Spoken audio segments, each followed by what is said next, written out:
তো এখন হচ্ছে সকাল প্রায় 9টা বাজে। 9টার অবস্থা দেখেন, পুরা পিছন এরিয়াটা একেবারে হচ্ছে অন্ধকার। মানে মোটরসাইকেল যদি যান বা বাসে যান, এটাতে কিন্তু এই পরিমাণে কুয়াশা আজকে, মানে আপনার লাইট জ্বালাইয়ে যাওয়া ছাড়া কোনো উপায় নাই। আর নিচের অংশটা দেখেন, আমি একটু দেখাই যে পাহাড়ের নিচের অবস্থা দেখেন, কোনো ধরনের মানে সূর্যের নামগন্ধও নাই, এত বেশি অন্ধকার আজকে। আর রোডের অবস্থা একটু দেখাই, জানে কুয়াশা এই পরিমাণে পড়ছে, মনে হচ্ছে বৃষ্টি পড়ছে। এই অবস্থা, পুরোটা হচ্ছে ভেজা। সো আমি, আমার সাথে আছে হচ্ছে আরেকজন, দেখেন আমার মোটরসাইকেলের অবস্থা একেবারে দেখা যাচ্ছে না।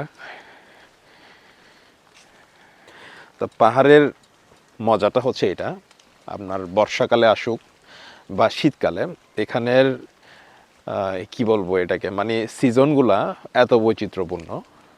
মানে শীত, বর্ষা, গ্রীষ্মকাল যেভাবে আসুক না কেন, প্রত্যেকটা ওয়েদারেই কিন্তু অনেক সুন্দর। দেখেন কত সুন্দর লাগতেছে আজকে, একেবারেই অন্ধকার।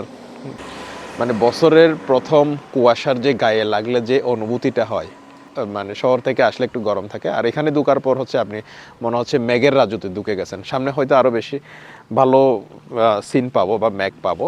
দেখতে থাকুন, দেখা যাক কি দেখা যায়।